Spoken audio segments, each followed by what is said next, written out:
तेजस्वी यादव हमारी पार्टी पर कब्जा करना चाहते हैं कि उपेंद्र कुशवाहा 25 तारीख की रैली को लीड करेंगे। अब ये अलग बात है कि किधर लीड करेंगे, उधर जाएंगे कि इधर जाएंगे, जिसको काले और सफेद दोनों अक्षरों में आप पढ़ सकते हैं जी। जो लोग समर्थक हैं वो सफेद में पढ़ें, जो लोग विरोधी हैं वो काले अक्षरों में पढ़ें। नमस्कार, भारत लाइव देख रहे हैं आप और ये रातों रात है जहां कई खबरों पर चर्चा करते हैं, विश्लेषण करते हैं और आपको सुबह सुबह कई खबरों का निचोड़ देते हैं, जिसके बाद दिन भर की राजनीति उन्हीं खबरों पर चलती है। बिहार में मुख्यमंत्री नीतीश कुमार की कुर्सी को लेकर दावेदारों की कमी नहीं है। जो समाज से आते हैं वो भी दावेदारी ठोक रहे हैं और जो नहीं आते हैं वो भी ठोक रहे हैं। बाबा जानने की कोशिश करेंगे। बाबा, लौकुश समीकरण के जो नेता हैं वो तो दावेदारी ठोक ही रहे हैं, उसके अलावा भी कई लोग दावेदारी ठोक रहे हैं। तेजस्वी यादव, ललन सिंह, ये लोग तो अलग समीकरण के हैं। देखिए सनी, एक बहुत इम्पोर्टेंट बात है कि आप जब क्रोनोलॉजी देखिएगा बिहार में जो सत्ता चल रही है, बिहार में जातीय समीकरण के आधार पर पिछले लगभग 3 दशक से सरकारें चल रही हैं। इसमें अपने अपने जातीय समीकरण के बाद आज जब भी आप समझिए ना कि पहली बार जब लालू प्रसाद सत्ता के गलियारे तक हुंकार भर रहे थे तो ये नीतीश कुमार उनके साथ थे जी। आज फिर से एक बार आपको पता होगा कि जिस तरह से दावेदारी लालू प्रसाद की बनती थी और उसके बाद से फिर आपने देखा कि लालू प्रसाद अभी 15 साल भी नहीं हुआ था, मात्र 5 साल की उनकी सियासत चली थी, 90 से 95 तक का, और 96 में एक बहुत बड़ा, 94 में ही एक बहुत बड़ी रैली हो गई, उनके विरोध में कुर्सी की दावेदारी पेश कर दिया नीतीश कुमार ने। नीतीश कुमार की खुशनसीब है कि उनकी दावेदारी आखिर 2005 में उनकी बिल्कुल 2005 में पूरी तो हो गई, लेकिन वही फार्मूला जो है ये भी अपनाते रहे। नीतीश कुमार ने अपने परिवार से बाहर सत्ता को नहीं देखा जी। जब अपने हटे, जेल गए तो पत्नी को बनाया। ये कौन भूल सकता है? ये तो इतिहास के वो पन्ने हैं जिसको काले और सफेद दोनों अक्षरों में आप पढ़ सकते हैं जी। जो लोग समर्थक हैं वो सफेद में पढ़ें, जो लोग विरोधी हैं वो काले अक्षरों में पढ़ें। अब नीतीश कुमार के इन 15-17 सालों के शासन के बाद उनको भी अपने कुर्सी के दावेदारों की लंबी फहरिस्त नजर आ रही है जी। हालांकि इस बीच में एक बात कहेंगे सनी, आप लोगों ने भी देखा होगा, जब से आप नीतीश कुमार को देख रहे हैं तो नीतीश कुमार ने समय समय पर अपनी कुर्सी का दावेदार बदला है जी। हमेशा वो किसी न किसी को कहते हैं कि अब आप मेरे उत्तराधिकारी हैं, अब आप मेरे उत्तराधिकारी हैं, और जिस काटते हैं बिल्कुल, और जिसको उत्तराधिकारी कह दिया ना उसकी राजनीति खत्म कर देते हैं। लेकिन अब सबसे बड़ी बात है कि सबसे किसी को दावेदारी देते हो, कोई दावेदार हो जाए। हालांकि लोकतंत्र में ऐसा होता नहीं, जनता फैसला करती है कि कौन दावेदार होगा, लेकिन उपेंद्र कुशवाहा ने एक ऐसा दावा ठोक दिया है कि कई दावेदार, मैंने जो अंतिम सांस भी ले रहा होगा वो भी दावेदारी ठोक रहा है कि हमारा भी इसमें लगा हुआ है जी। जब बंटवारा होता है तो आप देखते हैं ना कि गोतिया पट्टादार जो अगर कांटी भी एगो दिया रहता है, पुराना भूत बस वो कांटी तक मांगता है कि हम फलना समय में आपके दादा को कांटी दिए थे, वो कटिया हमरा दे दीजिए, आप लोग आपस में बांट लीजिए। अब दावेदारी का स्थिति ये हो गया है कि आप समझ लीजिए सीधी सी बात कि 20 तारीख को क्या होगा, ये दोनों ही खेमे में। अब खास करके उपेंद्र कुशवाहा का जो बॉडी लैंग्वेज कल हम देख रहे थे, जब वो मीडिया से बात कर रहे थे, पूरा तो अंदाजा उनका देखे थे आप, कितना कॉन्फिडेंट थे वो। इतना ही नहीं, उनके आने से पहले हमने एक खबर कल चलाई थी जी कि उपेंद्र कुशवाहा 25 तारीख की रैली को लीड करेंगे। अब ये अलग बात है कि किधर लीड करेंगे, उधर जाएंगे कि इधर जाएंगे, लेकिन महागठबंधन के किसी दल में अगर बात की जाए तो उनका दावा है कि महागठबंधन के हम हैं, जदयू के हमारी है और हम रैली में शामिल होंगे। लेकिन कहीं पे निगाहें, कहीं पे निशाना। जब दावेदारी ठोक दिए हैं तो इसके लिए आप जानते हैं कि बंटवारा जब होता है, दावेदारी जब होती है तो मारपीट से लेकर के 117 तक लगता है। तेजस्वी कुशवाहा में कोल्ड वार, अभी तक तो हम बता रहे थे ललन सिंह और कुशवाहा में, अब तेजस्वी के साथ भी शुरू हो गया क्या?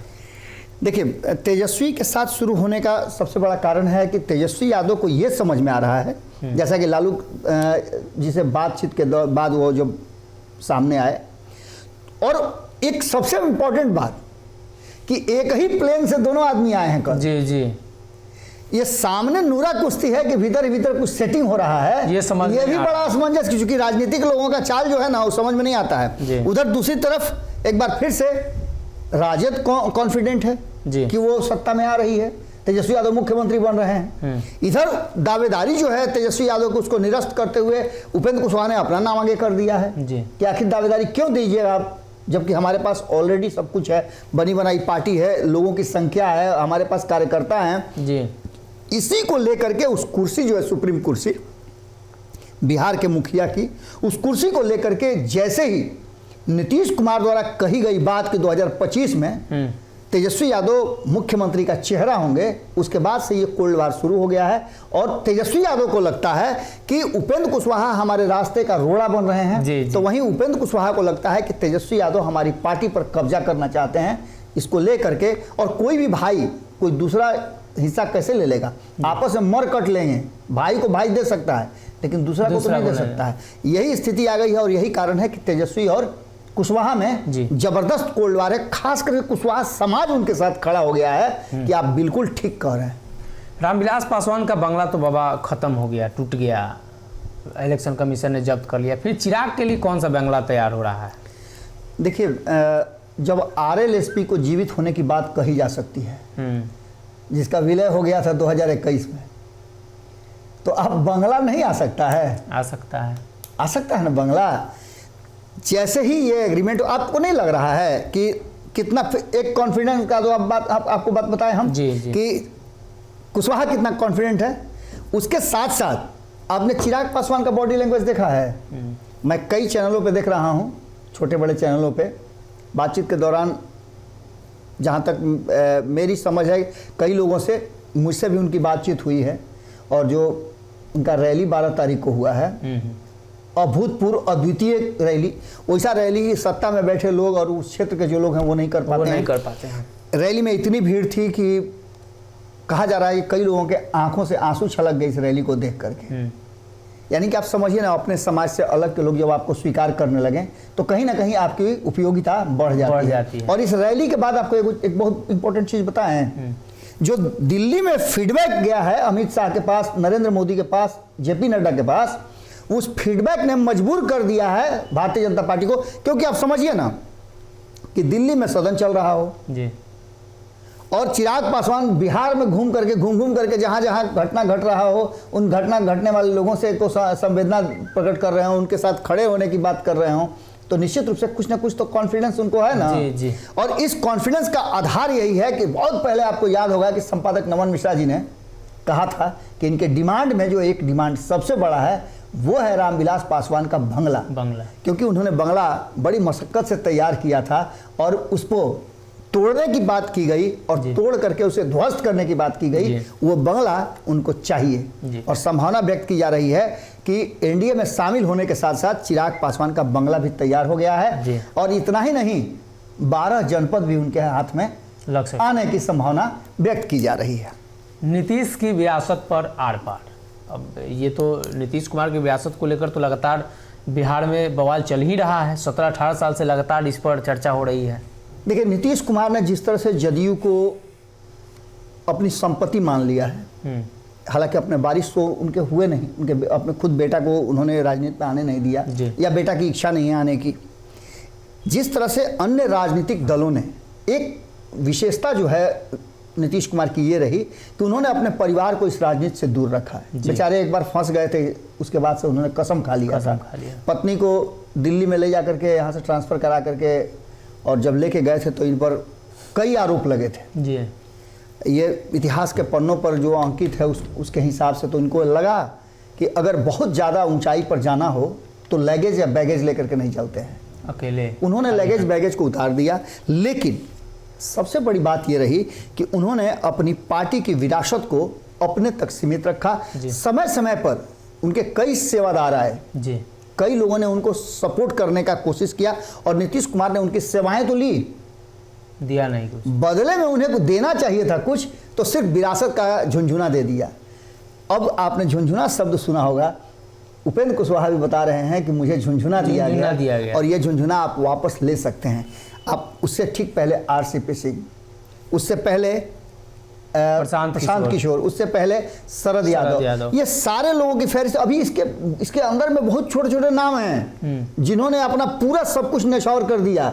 सबसे ज़्यादा न्यौछावर करने वाले में तो सतीश कुमार हैं जी, जो आजकल चिराग पासवान के साथ हैं और चिराग पासवान को सबसे उच्च शिखर पर पहुंचाने के लिए वो प्रयास कर रहे हैं। इन सारी बातों को लेकर के अब नीतीश कुमार की विरासत का एक बार फिर से आप कहेंगे, और जनता को भी इस बात का पता है कि कुशवाहा समाज ही नहीं, उपेंद्र कुशवाहा ने उन सभी लोगों को जगा दिया, सभी लोगों को झकझोर दिया है जी, जो नीतीश कुमार के साथ एक सेकंड के लिए भी कभी खड़े हुए हैं और उनको सहयोग किया। तो कहीं ना कहीं उपेंद्र कुशवाहा हो या नीतीश कुमार हो, ललन सिंह हो, तेजस्वी यादव हो, सभी लोग नीतीश की विरासत को लेकर लगातार जद्दोजहद कर रहे हैं। और ऐसे में चिराग पासवान को उनका बंगला अगर वापस मिल जाए तो शायद चिराग पासवान के लिए वो सबसे खुशनुमा पल होगा। अगर ये वीडियो पसंद आई और वह बिहार के राजनीति और बिहारियत से सरोकार रखेनी तो सब्सक्राइब बटन दबा के चैनल के सब्सक्राइब कर ली। ओजे एगो घंटी बा, ओकरा बटन दबा देला से कुल सटीक और मारक खबर रुआ मुफ्त में मिल जाई। अगर रुआ पत्रकारिता के हमनी के नया प्रयोग में सहयोग कर चाहतानी तो ज्वाइन बटन दबा दी। पेटीएम नंबर नोट कर ली 9386816700। धन्यवाद।